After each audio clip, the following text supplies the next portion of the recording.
Welcome to the UPS Teamsters member update webinar. Just a reminder, we will take a few questions at the end of the update. If you have a question, please type it into the Q&A box at the bottom of your screen. With that, please welcome General President Sean O'Brien. Thank you very much, Will. I want to welcome everybody and thank everybody for getting on this call.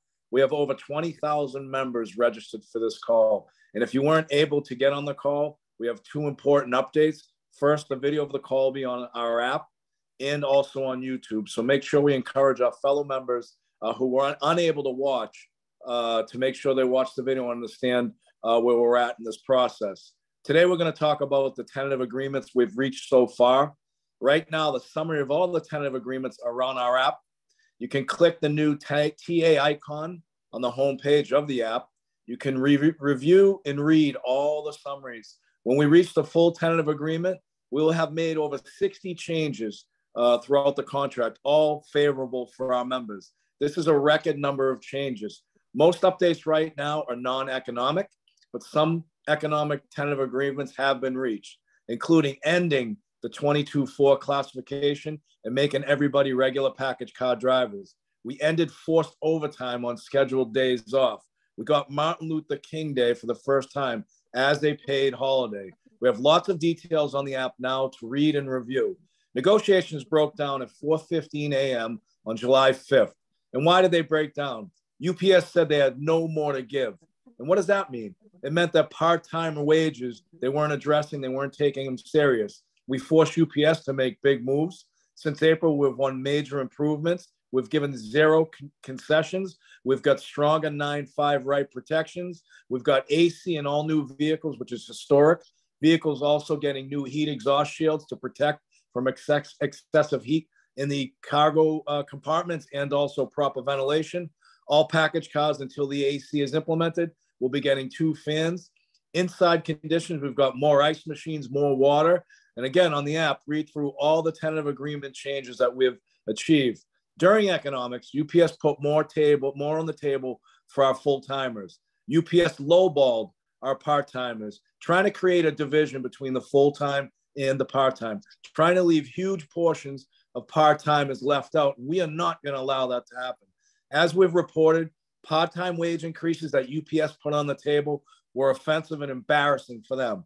Our committee rejected UPS's offer unanimously. Why? Too many of our workers were left behind. Too many of our members were left behind. If we accepted, thousands of part-timers would get zero or little wage increases.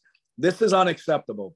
UPS can't give our part-timers crumbs. They've got to reward these folks. We have 100,000 part-timers making less than $20 per hour. And then they also have to reward the longtime part-timers who have been there for decades, not making what they should be making. And they have to make sure that our members get paid more than people coming off the street. So we're going to be addressing that if and when we get back to the table. We need longevity increases to reward the hard work. Remember, our members, most of you went to work, didn't get hazard pay, didn't get any extra money for working through the pandemic. That ends when we get this tentative agreement done. UPS doesn't want to pay up. They want to continue to reward Wall Street instead of rewarding the people that make them the success they are, and that is you that live on Main Street. We can't let them turn our jobs into gig labor. We don't need side hustles. What we need are better wages. This is why we have to fight together. Full-timers and part-timers have to support one another. We are all in this together one way or the other. We need a rising tide to lift all the boats. We can't leave one person behind in these negotiations. Since July 5th, we have sent UPS a loud message. We've been doing practice picketing all over the country, and it's being very effective. We've got rallies going on in almost every single state, and we've been really preparing for a possible strike, making certain that our members understand what needs to happen if UPS chooses to strike themselves. But more importantly, we are showing UPS that 340,000 Teamsters are united. And UPS is scared. We're backing them into a corner. We need more money for all UPS Teamsters. We have the leverage and we have the power. UPS can't train enough managers to do what you all do every single day. They can't stand in the heat in the back of the trucks. They can't load package cars. They can't unload trailers. We will win this fight. We will force UPS to come back to the table, but we have to stay united. We have to keep fighting. To talk more about ongoing actions, I want to welcome our great Secretary Treasurer, Fred Zuckerman. Well, thank you, John, and thank you for everybody on the call. You know, you look at social media and members are rallying never before. We are sending UPS a terrifying message. Take on, they're in for a world of trouble. We have practice pickets happening nationwide from Puerto Rico to Alaska. Members are preparing. UPS getting the message. Since talks ended July 5th, our voice is getting louder. Sean has been on the news a lot. We are delivering and the public is behind us. UPS is scared. How do we? They're waging an intense PR campaign right now. We know this is a joke. We know that there's.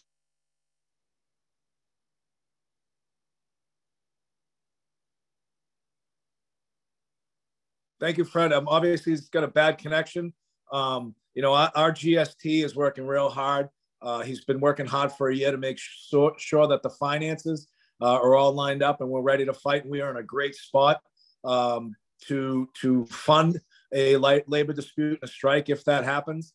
But look, what I want to talk about is, you know, we want to take some time to answer member questions. We've found throughout this whole campaign that our members' input has been the key to our success at the bargaining table. And I've got a couple of questions that I've been asked recently being out on the road, and I want to make certain before we open it up, 4 questions that I address a few things. So as August 1st is, members have asked, if UPS doesn't come to the table, will we strike August 1st?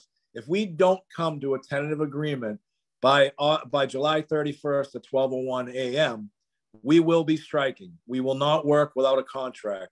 And if we get a full TA before August 1st, questions been asked, will we strike?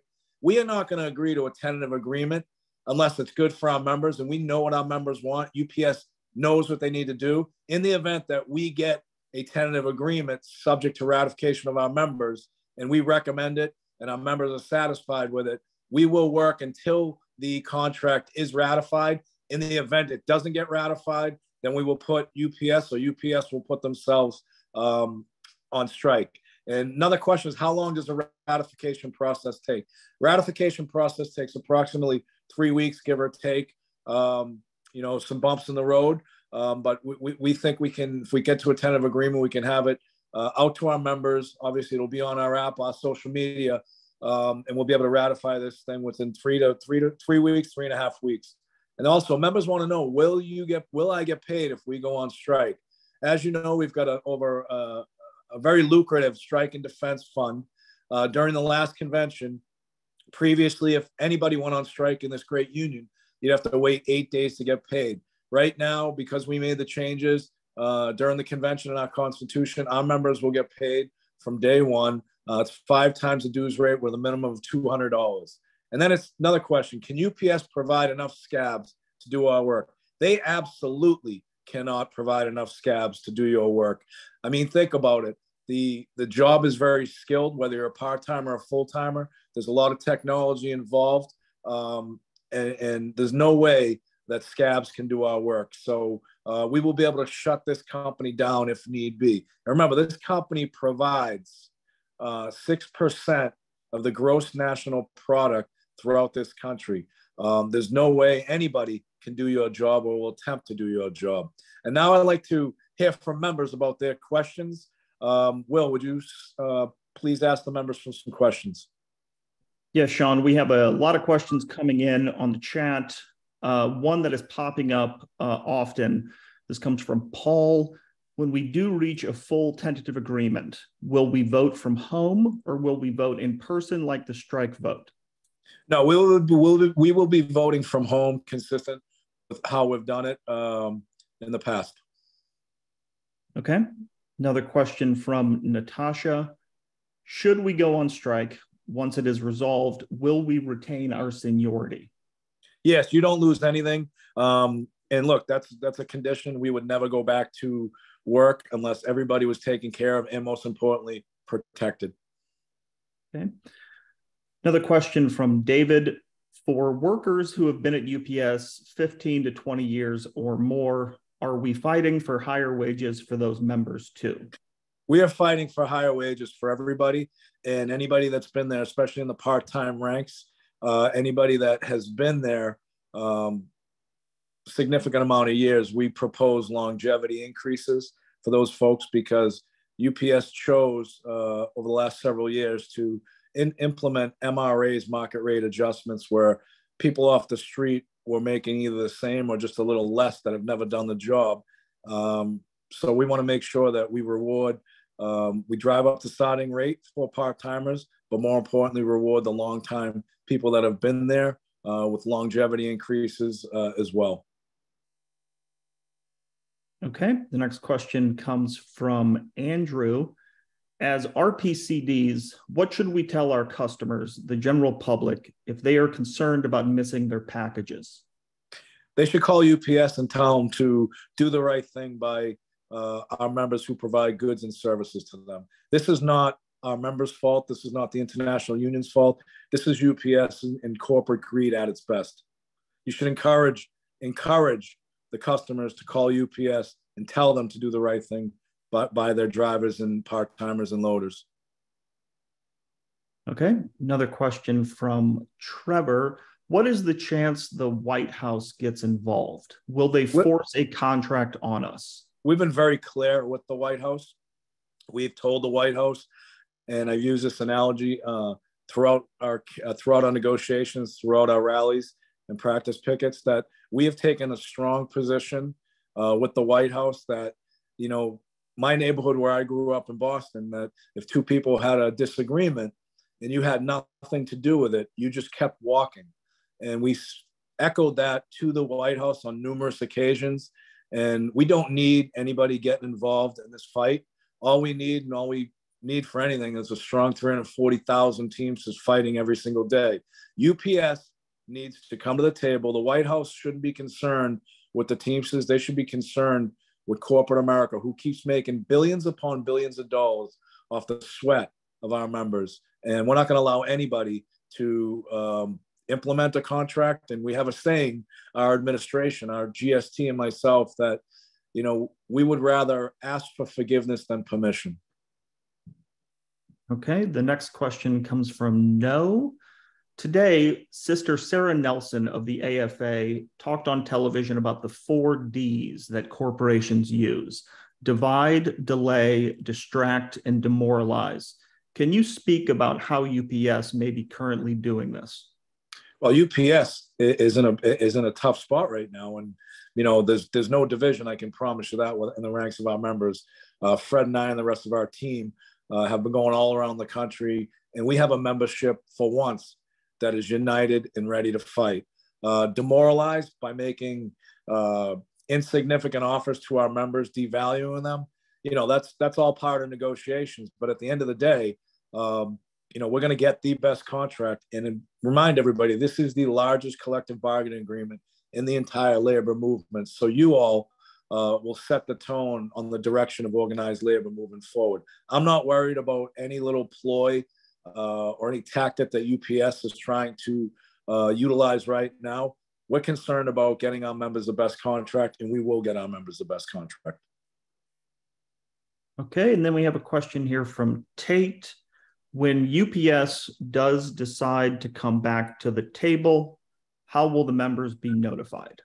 Oh, they're going to be notified consistently with how we've been portraying these negotiations through our social media platform, through webinars like this, through every single means of communication. These negotiations have been very, very transparent and inclusive, and they will remain transparent and inclusive once UPS comes to its senses and gets back to the table.